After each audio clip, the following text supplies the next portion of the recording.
ఒక చేత్తో మైక్ పట్టుకొని గజగజ వణికిపోతున్న విశాల్ గారి ఒక వీడియో వైరల్ అవుతుంది. నేను మొదట్లో ఈ వీడియో చూసి చాలా షాక్ అయ్యా, కొన్ని సెకండ్లు ఫ్రీజ్ అయ్యా.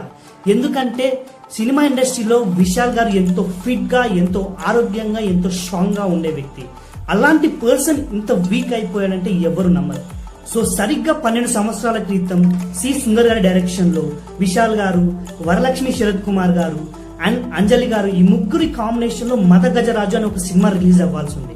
అప్పుడు ఏదో ఫైనాన్షియల్ ట్రబుల్స్ వల్ల ఆ సినిమా అప్పుడు రిలీజ్ చేయకపోవడం జరిగింది. సో సరిగ్గా దశాబ్ద కాలం తర్వాత ఈ సినిమాని సంక్రాంతికి రిలీజ్ చేయాలనుకున్నారు. కాబట్టి బెంగళూరులో వాళ్ళకు ప్రమోషన్ ఈవెంట్ నిర్వహించడం జరిగింది. ఆ ఈవెంట్ కి విశాల్ గారు అటెండ్ అవ్వడం జరిగింది. ఈవెంట్ స్టార్ట్ అయిన దగ్గర నుంచి ఆయన ఎంతో బాధగా, దిగాలుగా, కంట్లో దుఃఖంతో కనిపించాడు. ఈవెంట్లో ఆయన మాట్లాడేటప్పుడు ఎంత షివర్ అవుతున్నాడంటే మీరే ఈ వీడియోని చూడండి ఒకసారి.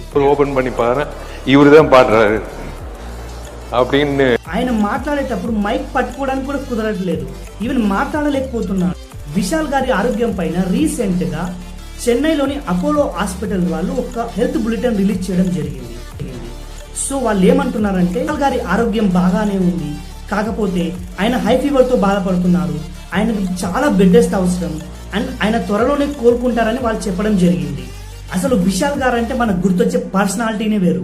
ఎందుకంటే ఎప్పుడు ఎంతో ఫిట్ గా ఉండే మనిషి, అందరినీ నవ్వుతూ పలకరించే మనిషి అండ్ ఎంతో స్ట్రాంగ్ పర్సన్. అలాంటి పర్సన్ ఇలా కనిపించేసరికి ఎవరికైనా ఏదో తెలియని బాధ అనిపిస్తుంది. అంటే ఒక మంచి వ్యక్తి త్వరగా కోలుకోవాలని మనస్ఫూర్తిగా కోరుకుందాం. జై హింద్. ఇప్పటి వరకు మన ఛానల్ ఎవరైనా సబ్స్క్రైబ్ చేసుకోకపోతే వెంటనే సబ్స్క్రైబ్ చేసుకోండి. ఇలాంటి మరిన్ని వీడియోల కోసం ఈ వీడియోను లైక్ చేయండి. Thank you.